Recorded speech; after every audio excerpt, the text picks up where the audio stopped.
যুক্তরাষ্ট্রের federal reserve bank থেকে hack করে ফিলিপাইনে নেয়া বাংলাদেশ ব্যাংকের রিজার্ভের অর্থ পাচারের ঘটনায় জড়িত ফিলিপাইনের রিজাল কমার্শিয়াল ব্যাংকের শাখার ম্যানেজারের বিরুদ্ধে পদক্ষেপ নেবে সংশ্লিষ্ট ব্যাংক কর্তৃপক্ষ।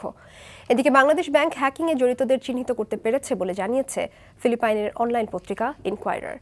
এদিকে বাংলাদেশ ব্যাংকের সাবেক ডেপুটি গভর্নর ইব্রাহিম খালেদের মতে এই অর্থ ফেরত পাওয়াটা সময় সাপেক্ষ ব্যাপার। বিস্তারিত মারুফ রানীর রিপোর্টে। যুক্তরাষ্ট্রের ফেডারেল রিজার্ভ ব্যাংকে রাখা বাংলাদেশের রিজার্ভ অ্যাকাউন্ট থেকে চাইনিজ একটি গ্রুপ হ্যাকিংয়ের মাধ্যমে শ্রীলঙ্কা এবং ফিলিপাইনে $101 মিলিয়ন সরিয়ে নেয়।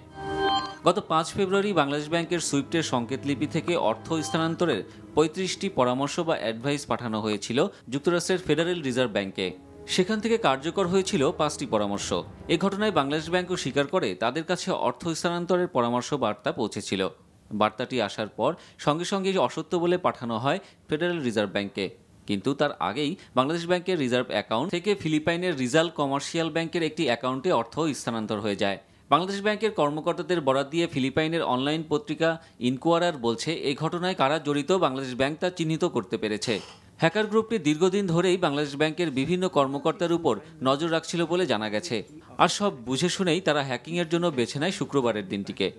এদিকে ফিলিপাইনের অ্যান্টি মানি লন্ডারিং কাউন্সিল একটি আন্তঃসীমান্ত ইলেকট্রনিক জালিয়াতির ঘটনায় জড়িত সন্দেহে 6 ব্যক্তির বিরুদ্ধে তদন্ত শুরু করেছে।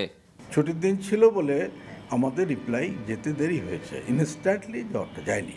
কিন্তু রিকনফার্মেশন যাওয়ার আগে তাদের কোনো পেমেন্টই করার কথা না। তাহলে ওই 4টা কেন পে করলেন, 4-5টা কেন করলেন? এর জন্য তো আমরা তাদেরকে দায়ী করব। ফিলিপাইনের অনলাইন পত্রিকা ইনকোয়ারার শুক্রবার এ সংক্রান্ত এক প্রতিবেদন প্রকাশ করে। রিজাল কমার্শিয়াল ব্যাংকিং কর্পোরেশনের ওই 6 জনের মধ্যে 5 জনের নিজস্ব ব্যাংক হিসাব রয়েছে। এগুলো ব্যবহার করেই একটি আন্তর্জাতিক চক্র চোরাই অর্থ ফিলিপাইনে পাঠিয়েছিল বলে ধারণা করা হচ্ছে। পরে সেই অর্থ ফিলিপাইনের একাধিক ক্যাসিনোতে পাওয়া যায়। ভবিষ্যতে এরকম ঘটনা যাতে না ঘটে সেজন্য বাংলাদেশ ব্যাংকে আরও সতর্ক হওয়ার পরামর্শ দিয়েছেন ইব্রাহিম খালেদ। ফিউচারে ঘটনা না ঘটে আমাদের দুর্বলতাটা চিহ্নিত করতে হবে। প্রথম করণীয় হবে টাকাটাকে উদ্ধার করা, অর্থাৎ টাকাটা যেখানেই থাকুক না কেন ওটাকে আইডেন্টিফাই করা হয়েছে, ওটাকে যাতে আর ফার্দার বেরিয়ে না যেতে পারে, এবং তারপর আইনি প্রক্রিয়া ওটা করতে হবে অ্যাটর্নি জেনারেলের মাধ্যমে বাংলাদেশের, সেটি শুরু করা। অবৈধভাবে পেয়েছেন, অবৈধভাবে খরচ করেছেন, কাজেই আদালতের মাধ্যমে এটা বলতে পারে যে আদায় করাটা একটু বিলম্ব সাপেক্ষ হবে, কিন্তু খরচ হলেও তিনি সেই টাকা তো তার বৈধ হয় না। তিনি অ্যান্টি মানি লন্ডারিং অ্যাক্টে মামলা হলে ওই টাকা দিতে বাধ্য থাকবেন। এই ঘটনায় সন্দেহভাজন অভিযুক্ত 6 জনের একজন উইলিয়াম গো, তার অ্যাকাউন্ট ব্যবহার করেই এই হ্যাকিংয়ের বিষয়টি ঘটানো হয়েছে।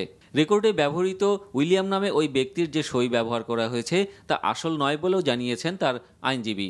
তবে এই ঘটনায় জড়িত থাকলে ফিলিপাইনের রিজার্ভ ব্যাংকের ওই শাখার সব কর্মকর্তা কর্মচারীকে বরখাস্ত করা হবে বলে জানিয়েছেন ব্যাংকটির প্রেসিডেন্ট লরেঞ্জো ট্যান। মারুফ রানী, এনটিভি নিউজ, ঢাকা।